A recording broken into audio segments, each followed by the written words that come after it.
Hello, karibu sana tena kwenye series yetu hii ya Growing Up Spiritually na kwenye podcast hii ya Patrick Seuya.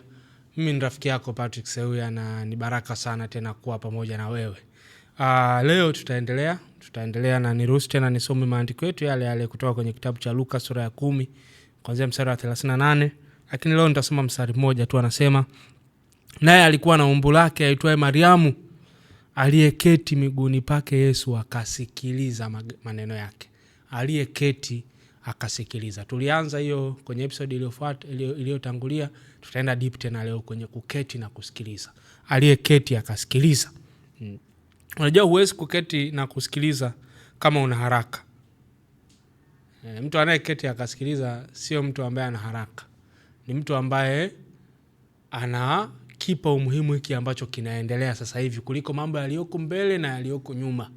Ni mtu ambaye amedhamiria kuwa present in the moment, being in the moment. Being in the moment. Unajua moja ya vitu ambavyo nimejifunza hasa baada ya kuwa baba na kuwa busy na kazi na maisha, ni kwamba siwezi kuwepo sehemu zote. Kwa hiyo ninachojitahidi ni kwamba hiyo sehemu ambayo nipo wakati huo basi nitakuwepo. Yaani kama naweza tu kuwa na watoto wangu jioni baada ya wao kutoka shule, basi nitahakikisha kwamba hiyo jioni nipo kweli. Yaani 100% attention itakuwa kwao. Kwa huo muda ambao nitakuwa nao basi nitakuwepo nao hapo. Being present in the moment. Being present in the moment. Hakuna kitu cha mbele wala kitu cha nyuma ambacho kinatakiwa kuwa cha muhimu kuliko ambacho kinatokea wakati huo. Being present in the moment. Kwa huwezi kukaa na kusikiliza kama una haraka. Na kama kuna mambo mengine ambayo unayaona kwamba ni ya msingi zaidi ya hicho ambacho unakifanya wakati huo. Unajua mojawapo kati ya athari za social media ni kwamba social media imepunguza concentration span ya watu wengi. Ni ngumu sana kwa watu kuconcentrate siku hizi. Yaani hata watu wanaotengeneza videos za nyimbo, videos za movies, wanaambiwa kwamba wachanganye vitu vingi ndani ya muda mfupi. Yaani kama ni wimbo wa dakika 3, kuwe na nguo nyingi tofauti, iwe mwimbaji avae, locations tofauti, kuwe na sarakasi nyingi, mambo mengi, ili aweze kushika hiyo attention ya watu angalau kwa hizo dakika 3. Kwa nini? Kwa sababu uwezo wa watu kutulia na kufanya kitu kimoja umepungua. Hiyo sio sifa. Hiyo ni shida. Attention span ya watu imepungua sana. Social media ambayo ukiscroll tu hapa down saizi unakutana na watu tofauti ambao wana content tofauti. Hasa kwenye real life, maisha hivi ya kawaida, maisha yanaboa sana. Hakuna sehemu yoyote kwenye maisha ya kawaida ambayo mambo yanatokea kwa kasi kama yanavyotokea kwenye mitandao ya kijamii. Kwa sababu hapo unaangalia mrundikano wa maisha ya watu tofauti duniani kote. Lakini ukija kwenye real life, nyumbani kwako pale mko nyewe wachache tu. Hakuna luxury ya kuwa na events za kiwango hicho. Kwa matokeo yake ni kwamba ukija kwenye real life ukiwa unatarajia maisha ambayo ni sio halisi, utajikuta una struggle. Ukienda kwenye Biblia yako ukaangalia maandishi yale, inaweza yasiwe as exciting as ukiangalia nyimbo au ukiangalia social media. Kwa kama attention yako bado iko ya kule, utajikuta unasoma mstari mmoja unasinzia au unaboreka. Kwa uwezo wa kusikiliza na uwezo wa kutulia umepungua. Nina feedbacks za aina mbili kuhusu content hizi ambazo tunazifanya, kuhusu podcast yangu. Kuna watu wananiambia, bwana video ni ndefu sana, punguza angalau ziwe dakika chache ili tuweze kusikiliza, mtu aweze kusikiliza iishe. Hilo ni kundi la kwanza. Kundi la pili ni watu wanaoniambia, mbona video ni fupi hivyo? Yaani mimi nasikiliza hata ofisini sifiki imeshaisha. Mbona ulikuwa unaongea vitu vya msingi sana pale? Kwa nini usingefanya kuwa ndefu zaidi? Nakumbuka kuna mahali nilihubiri wakati tunafanya fire conference ya Moshi. Nilihubiri kuanzia saa 5 nafikiri hadi saa 7:30 hivi. Kama masaa 2.5 hivi au zaidi. Alafu baada ya pale kuna dada mmoja, binti mmoja, mdogo wangu mmoja akaja akaniambia, yani natamani ungeenda deep. Mbona hukwenda deep zaidi? Nikasema kwa nini tunamaliza sasa hivi? Kumbuka wao ni masaa 2 na kitu tulikuwa tumekaa tunasikiliza. Sasa nachojaribu kusema ni kwamba na feedback za aina mbili, za watu ambao wanaona neno la Mungu yani linachosha, kwa nini hizi dakika ni nyingi? Alafu kuna watu wanaona jamani, mbona haya dakika zimeisha haraka hivi, kwa nini tusingeendelea tu kusikia neno? Hivi unajua wanafunzi, kuna kipindi watu walikaa wakamsikiliza Yesu kwa siku 3. Hadi Yesu akasema watu kiwaachia waondoke, watazimia njiani. Siku 3 mfululizo wamekaa chini wanamsikiliza Yesu. Hebu fikiria siku za leo. Siku za leo ambao hata ibada ikizidi, ibada yenyewe ni masaa 2, masaa 3. Ikikini yakizidi tu kidogo watu wanaona tumekaa sana kanisani. Lakini watu walikuwa wanakaa siku 3 wanamsikiliza Yesu. Sasa nachotaka kusema, kama unaboreka kirahisi sana na neno la Mungu, yani vitu vya msingi vinakuboa, vya kiroho vinakuboa kirahisi sana, yani umesikiliza tu dakika 5 unaona hii ni nyingi. Lakini wewe pia ambaye dakika 5 za neno la Mungu 20, 30, 50 zimekuchosha, wewe una series hapo kwenye kompyuta yako au kwenye TV yako ambayo ina episode 20, alafu kila episode ina dakika 50, alafu unaiangalia siku moja, alafu zikiisha unakasirika kwamba imekuaje, mbona series imeisha, inatakiwa tuendelee. Hiyo kuonyesha tu kwamba una shida, yani kuna shida mahali. Alafu neno la Mungu dakika 20 nyingi, unaona kama umeteseka sana, umevumilia sana, umelifanyia kanisa la Mungu favor kubwa sana kuweza kusikiliza mahubiri kwa dakika 30. Alafu unashangaa kwa nini maisha yako jinsi yalivyo. Wala upasi kushangaa, kwa sababu hiyo tu inakuonyesha uwezo wako wa attention yako kwenye mambo ya kimungu, inakupa reality check ya mahali ulipo kwenye safari yako ya kumjua Mungu, ya kumpenda na kumtumikia. Moja wapo kati ya vitu ambavyo vinakupa reality check kwenye ukuaji wako wa kiroho na ukaribu wako na Mungu ni uwezo wako wa kutulia na kusikia neno la Mungu. Uwezo wako wa kutulia. Paulo anawaambia watu gani wale? Anawaambia kila mmoja ajifunze kutulia.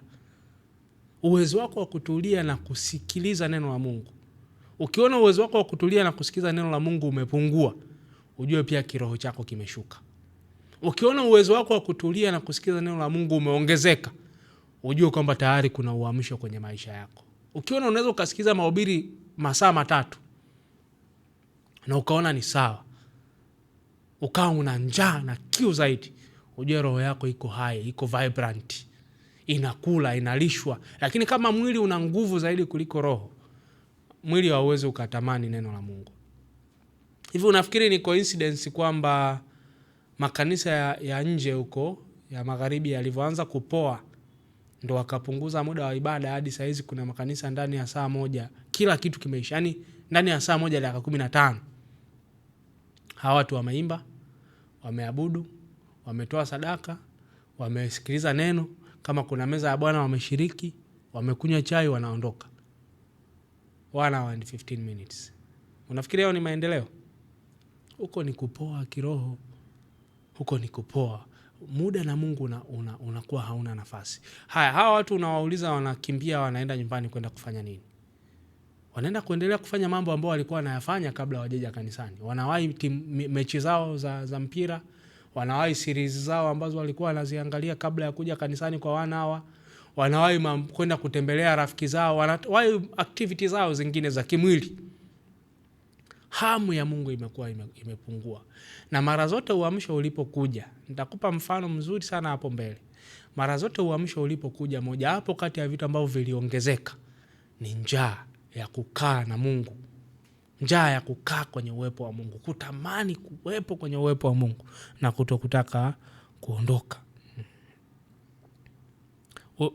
Kwa uamsho ukija utagundua kwamba uwezo wako wa kutulia kwenye uwepo wa Mungu utaongezeka. Uwezo wako wa kukaa kama Mariamu umsikilize Yesu utaongezeka. Kwa moja hapo kati ya vitu ambavyo vinatokea uamsho ukitokea ni uwezo wa kutulia kwenye uwepo wa Mungu. Watu wale ambao walikuwa na haraka sana ya kuondoka kanisani, uamsho ukija utashangaa hawa watu watakuwa hawataki kuondoka. Watabaki. Mambo yao sio kwamba maisha yamebadilika, sio kwamba mechi hazipo siku hizi za mpira. Sio kwamba sijui Sunday activities hazipo, marafiki hawapo. Wapo, lakini kilichobadilika ni nini? Ni mtu. Ni mtu. Mahusiano na Mungu yamebadilika, kwa vipaumbele vimebadilika. Unajua muda wako ndio unaotuonyesha vipaumbele vyako. Kwa kama una haraka sana ya kuondoka kwenye uwepo wa Mungu, manake you have better priorities ambazo pia zina kuonyesha kwamba mahusiano yako na Mungu sio kipaumbele. Yesu anamwambia Martha jambo moja linatakiwa. One thing is needed. Few things are important, are required, but one thing is needed. Few things are required, but one thing is needed. Few things are required. You are troubling yourself with many things. Few things are required, and one thing is needed. What is it?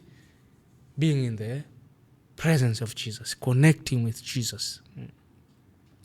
Connecting with Jesus. Kwa kama huwa unachoka haraka na kukosa utulivu kwenye neno na ibada, inamaanisha tu kwamba unahitaji uamsho. Februari 8, 2023, mwaka juzi tu, Februari 8, 2023, miaka 2 iliyopita. Kule kwenye chuo kikuu cha Asbury, Marekani, Wilmore, Marekani kule. Kwenye ibada tu ya kawaida ya Jumapili. Ibada tu fupi. Ibada ilivyoisha, wanafunzi wachache hiki ni chuo kikuu cha Kikristo. Wanafunzi wachache wakaamua kubaki kwenye chepo ile. Wakaendelea tu kuimba, wakaendelea kuabudu.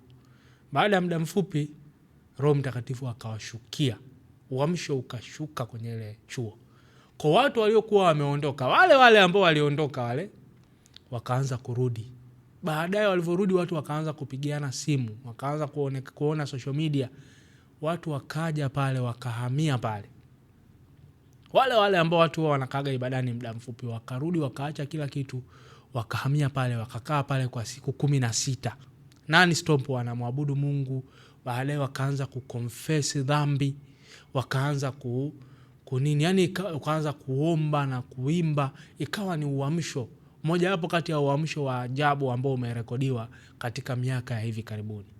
Kwa watu ambao walikuwa wamekuja kanisani for an hour or so, wakaishia kukaa nyumbani mwa Mungu 16 days. Walikuwa wamekaa wanafanya nini? Kilichobadilika ni nini? Sio watu walikuwepo wale. Kilichobadilika ni kwamba uamsho ulikuwa umekuja. Na uamsho ukija, watu wana lose sense of time. Wana lose sense of time. Unajua miili yetu ni Biblia inasema ni hekalu la Roho Mtakatifu, lakini pia ni dhabihu iliyo hai. Sasa moja hapo kati ya sifa za dhabihu iliyo hai. Dhabihu iliyo hai huwa ina tendency ya kutambaa na kuondoka madhabahuni pa Bwana. Kwa inabidi uilazimishe kurudi. Yaani mwili wako huo inabidi ulazimishe ukae kwenye uwepo wa Mungu. Kwa sababu unajua madhabahu ni sehemu yenye moto. Na mwili ukikaa kwenye madhabahu unaungua. Dhabihu ikikaa inaungua. Kwa hiyo itataka kukimbia, itataka kuondoka. Wewe wajibu wako ni kuileta, kuirudisha na kuirudisha na kuirudisha. Unajua unaweza ukafikiri kwamba dhabihu yako bado iko madhabahuni pa Bwana. Kumbe imeshatambaa iko kwenye mashamba ya majirani huko inakula mahindi. Kama mbuzi tu ambaye alikuwa ameletwa madhabahuni bila kufungwa kamba. Kwa wajibu wako ni kuirudisha hii dhabihu kwenye madhabahu ya Bwana kila wakati hadi izoee kwamba Bwana hapa ndo nyumbani. Hapa ndo ninakotakiwa kuwa. Kwa usikivu na utulivu kwenye uwepo wa Mungu unakuja na ni reflection ya maisha yetu yalivyo kwenye maisha yetu ya kila siku. So you need to learn to switch off from the world. Yani kama Mariamu alichokuwa amefanya.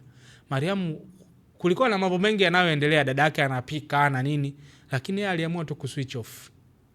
Halafu akaconnect to the frequencies za mbinguni. Hivi unajua unaweza kukaa kwenye daladala, halafu tu ukao umeswitch off, ukao wewe uko zako mbinguni, yani muda huo umeingia kwenye ulimwengu wa roho, umeconnect to the spirit, unamsikiliza Mungu, unaomba, unasoma neno kimoyomoyo.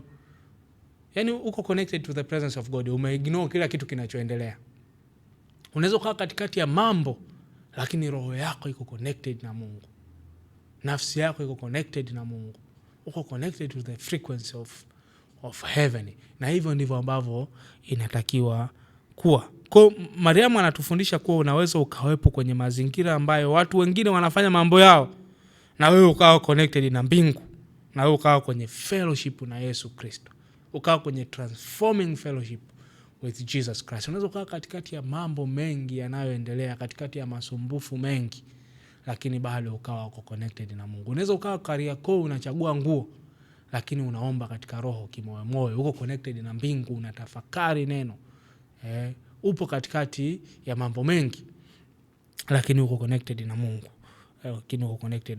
Hicho ndio kitu kimoja ambacho tunakijifunza na tunakiona kutoka kwa Mariamu.